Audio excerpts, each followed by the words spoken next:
Datako yanan batawa. Adto iti programa mangtedadal ken diskusyon mainaig iti panangsalaknib iti aglawlaw. Salunat ken ekonomiya gapu iti panagbalbaliw ti klima. Intay ammon dagiti seryoso a pangta iti pangkapyagan ken populasyon iti sangalubungan. Daga, biyag, kinabaknang salakniban. Daytoy iti programa ti Radyo Sagada 104.7 FM nga Datako yanan batawa.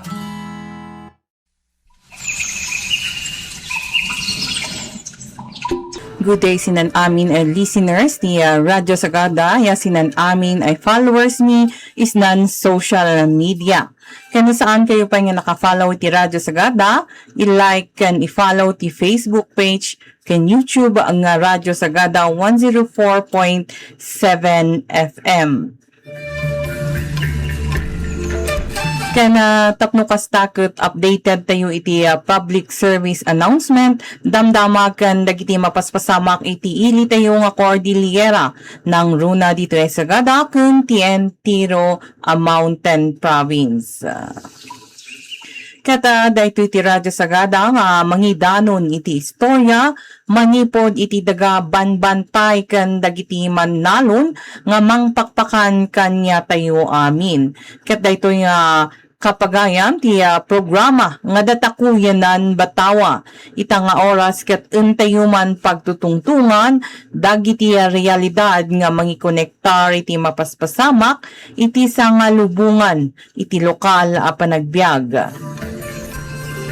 Iti nagubat da ijay Middle East ti global fuel prices ket nginmatu iso nga naapektaran ti sangalubungan hanla ang kapagayam ijay Middle East ket syempre nung umato ti gasolina ket nguminamat ti transportasyon numat nangina ti transportasyon ket marigatan dagiti mannalon tayo nga mangibiyahe iti apit da ta isuda ti umuna nga matamaan kabayatan na may saabanag ti mga paapektar iti lokal nga agrikultura, ti presensya ti imported nga nateng iti merkado ti Pilipinas.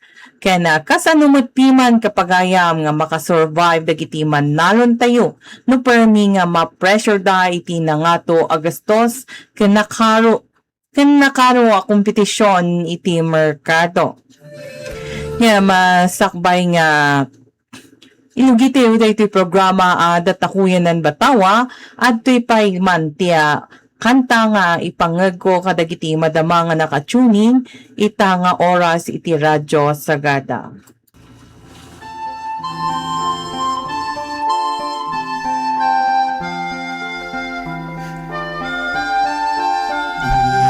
Umilintay buhok sa atin tirigat na bayag kau atem bijay init tinalabaga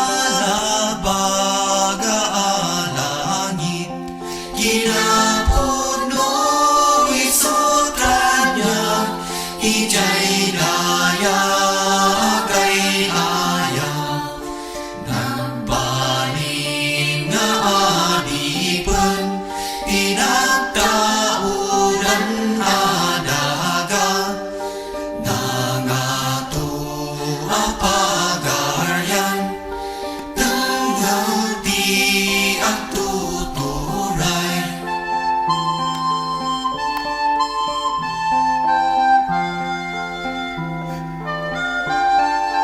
manmantay madadaanan karayan ket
yanan batawa.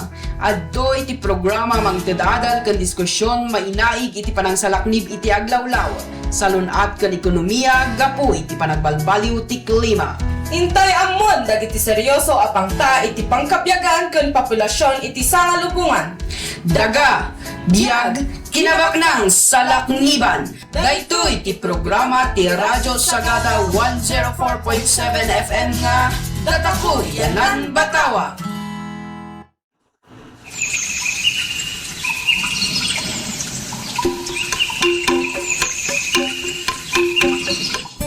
Ket nga rod, ag subsubli tayo iti programa nga tatakuyanan batawa. Ket sigun iti World Bank Commodity Markets Outlook. Ti oil price shock ket apektara na ti sektor ti agrikultura, gaputa ti gasolina ti kangrunaan nga input iti produksyon ken panagiwaras. Iti panagtalon ket napateg ti gasolina iti panang ibiyahe kadagiti nateng manipod iti talon mapan iti market. Kasapulan matlaeng ti panang paandar kadagiti irrigation system iti dadu mga lugar kan panang aramid iti abono kan panag-deliver. No gamin anyang umato ti presyo ti lana iti sangalubungan ket automatic kapagayam ang umina ti gasolina pamasahe ken ti gastos. Ngem adto iti problema kasi ti farm gate prices. Ti aktual magalansya dagiti manalon nga agtaltalinaed akas iti dati ken posible pay maksayan wenno bumaba daytoy wenno bumaba. Kat daytoy iti mangpataod iti napagad ken saan balanse nga kasasaad. Kas iti nangato a production cost para kadagiti manalon kanti saan nga stable wenno nababa nga galansya para kadagiti producers. Dagitoy da aparikot dagiti kadawyan nga sangsangwan dagiti manalon tayo ditoy Cordillera apermi nga mangparigat kadagiti manalon kanti pamilyada. Kata pinanagnakan ti Philippine Statistics Authority nga ti Rehiyon Cordillera ket maysa kadagiti kangrunaan nga producers ti highland vegetables. Kasi ti repolyo, carrots, patatas ken lettuce. Nga saan namet kayat asawen nga ti produksyon ket kanayon nga adda ti dakkel nga magalansya. Dagiti manalon tayo ket kanayon nga sangsangwenda dagiti karit kasi ti oversupply no panag-aapit.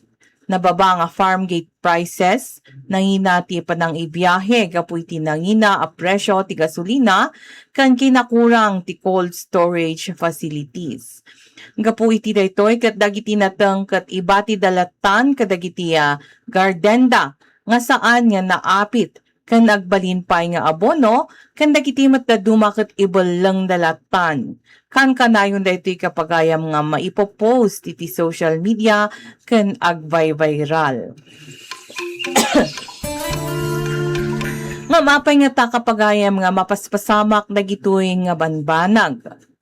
Gapu gamin na iti tano apiten pay dagiti manalon dagiti mula da kata mas manayunan manen ti gastos da kasi ti labor, packaging ken transportation.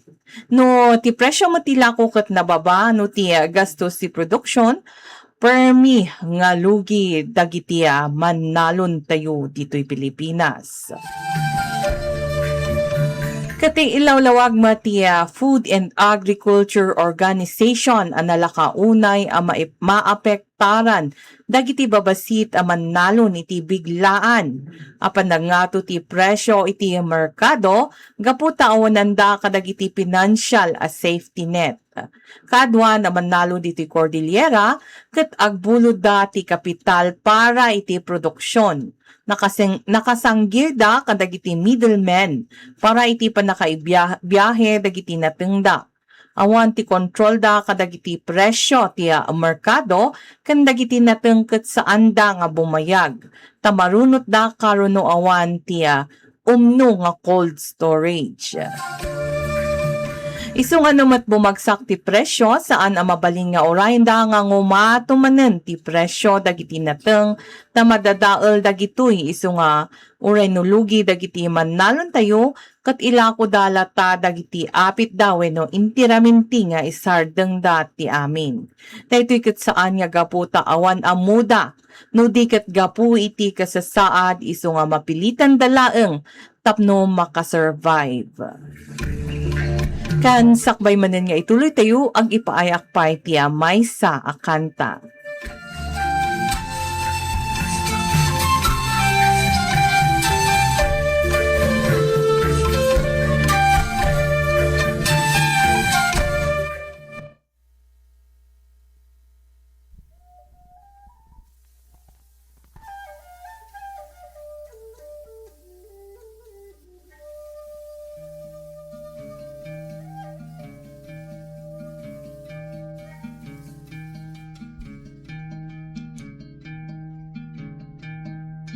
Di dapat nagtaudan, di dapat naiyanakan, buon iti pagbiyagan, dagat lingat di puunan.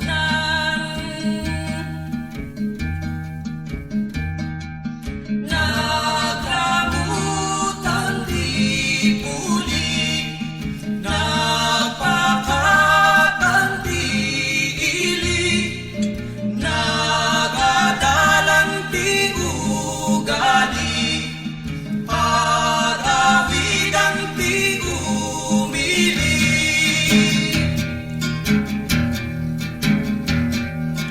Pagtakderan di balay, pagmulaan di bagay, paghinanaan di natay, itigay ko'y abantay.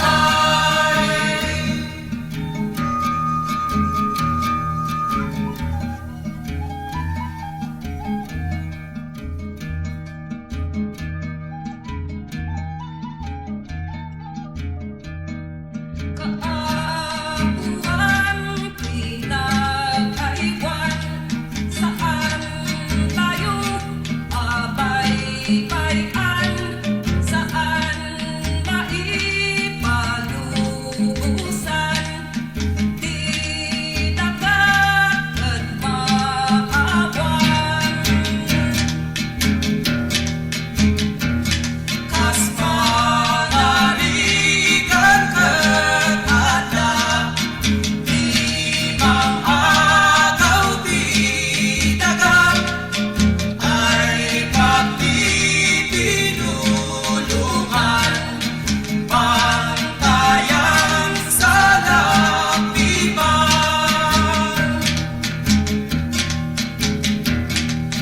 Di dagat nagkaunan, di dagat naiyanakan, buon iti pagbiyagan, daragem biag di puunan.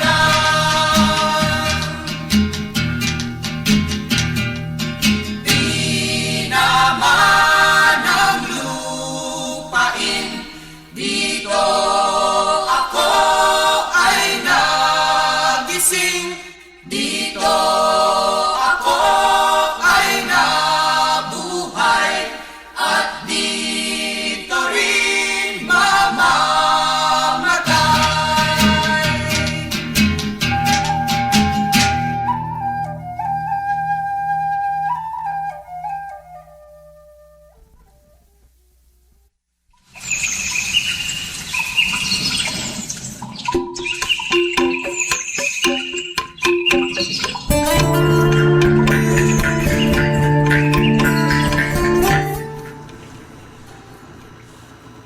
Ket kas panangituloy iti programa tayo nga datakuyanan Batawa.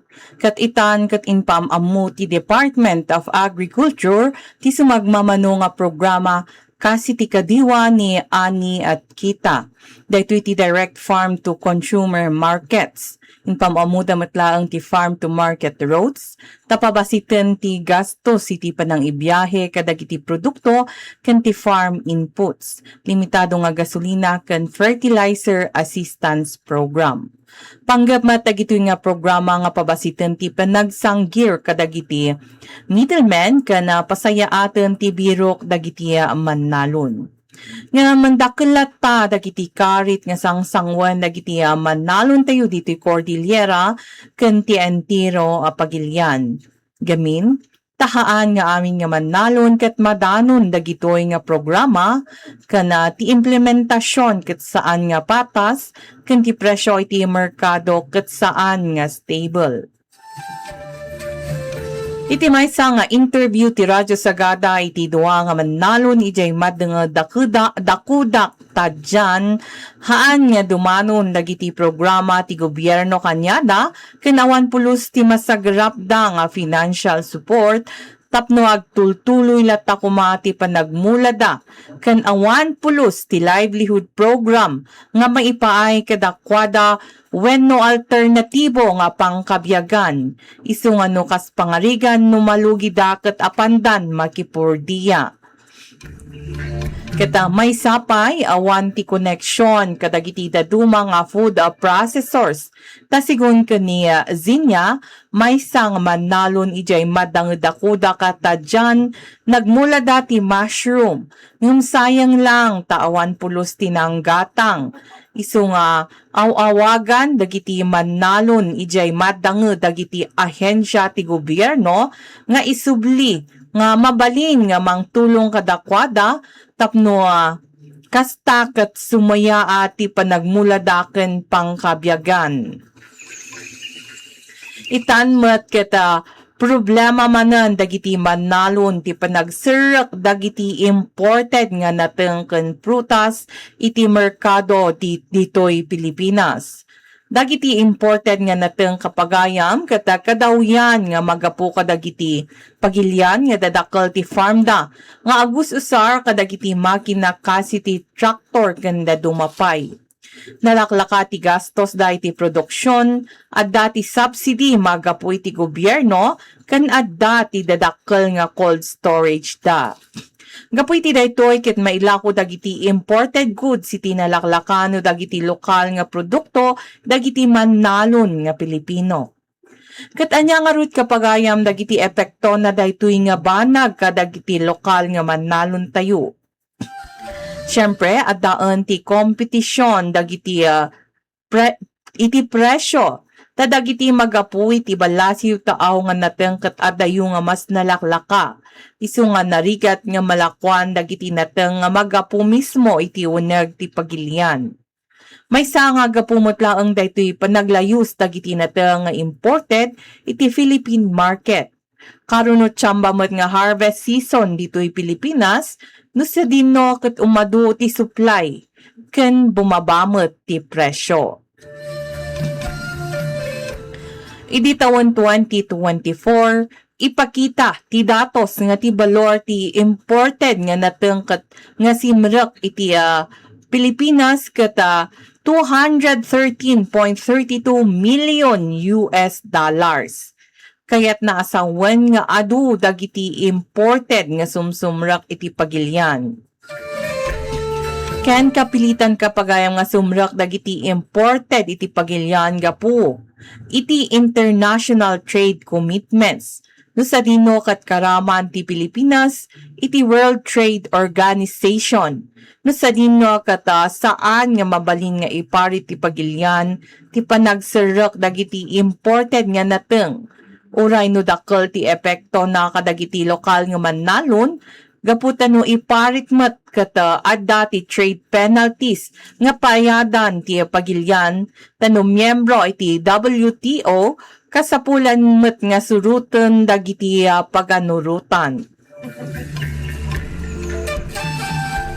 Ken tapno mata makakompetensya tayo kapagayam kadagiti imported nga nateng kat masapul nga mapapigsa met ti lokal nga produksyon kas iti panagpuunan iti irigasyon, greenhouse ken dagiti climate resilient nga bini. Itdan dagiti manalon iti makina ken training ken itandudo ken pasayaaten ti year-round nga produksyon. Pasayaaten dagiti post-harvest ken ti logistics kasi ti panag-aramid kadagiti cold storage ken nasaysayaat nga lugan nga mangibiyahe kadagiti nateng tapno haanda nga mangango iti dalan. Ken kasapulan nga itandudo ti buy local nga kampanya. Haan tayo laeng nga basta ibagbagati promote buy local no diket aramidan. Haan nga gapumanenta at dainmay nga nawaksan nga silsileng nga nateng ken prutas ket gatangen tayo gaputa mas napinpintas ti tsurada. Haan tayo amo nga adaan matlaeng tinaaramid nga proseso kasi ti post-harvest treatment kasi ti panag-usar iti makina ken panag-usar iti carnauba wax, beeswax ken shellac. Tapno napintas ti itsura dagiti nateng ken prutas ken haan adagus madadael dagitoy.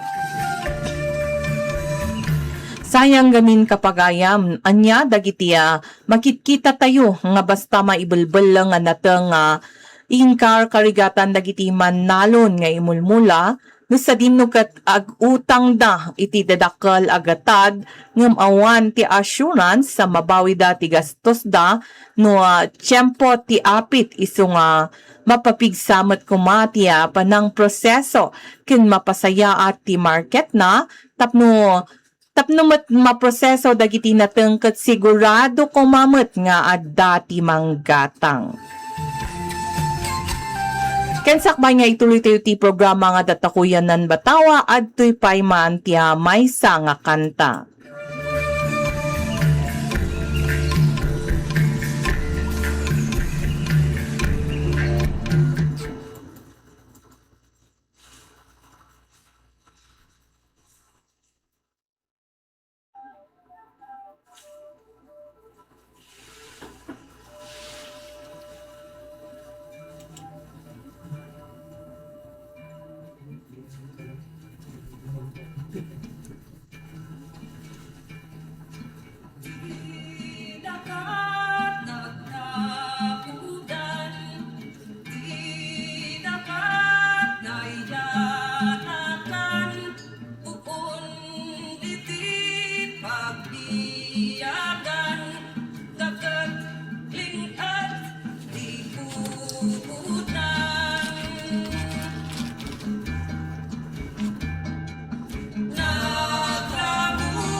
Kat kas pa nang ituloy manen, nga rud no saan ang makailaho dagiti manalo niti umno ken patas nga presyo, kanayon nga sumangsango da iti kompetisyon kadagiti mas nalaklaka nga imported nga nateng ken marigatan da.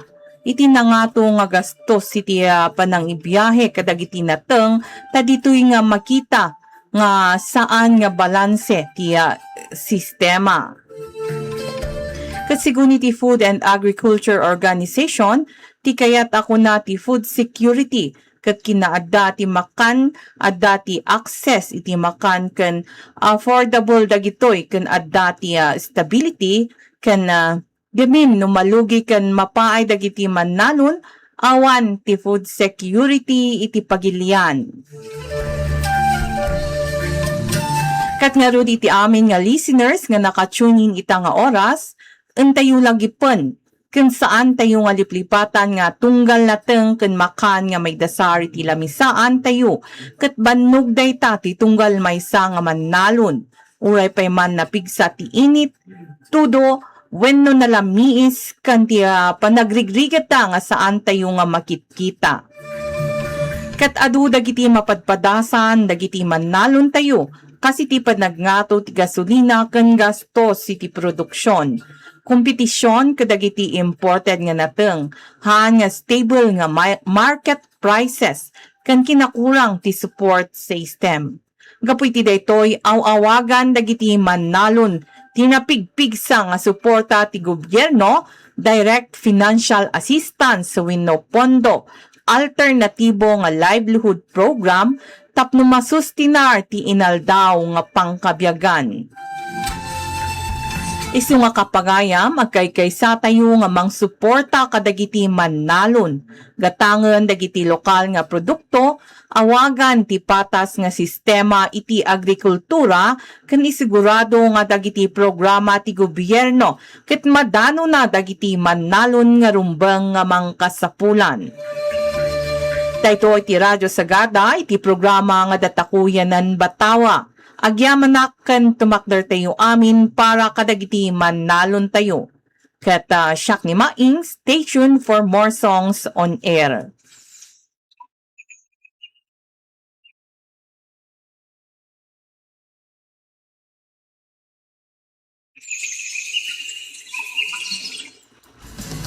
Datako yanan Batawa. Adto iti programa mangtedadal ken diskusyon mainaig iti panangsalaknib iti aglawlaw. Salunat ken ekonomiya gapu iti panagbalbaliw ti klima. Intay ammon dagiti seryoso apang ta iti pangkapyagan ken populasyon iti sangalubungan. Daga, biag, kinabaknang salakniban. Dayto iti programa ti Radyo Sagada 104.7 FM nga Datako yanan Batawa.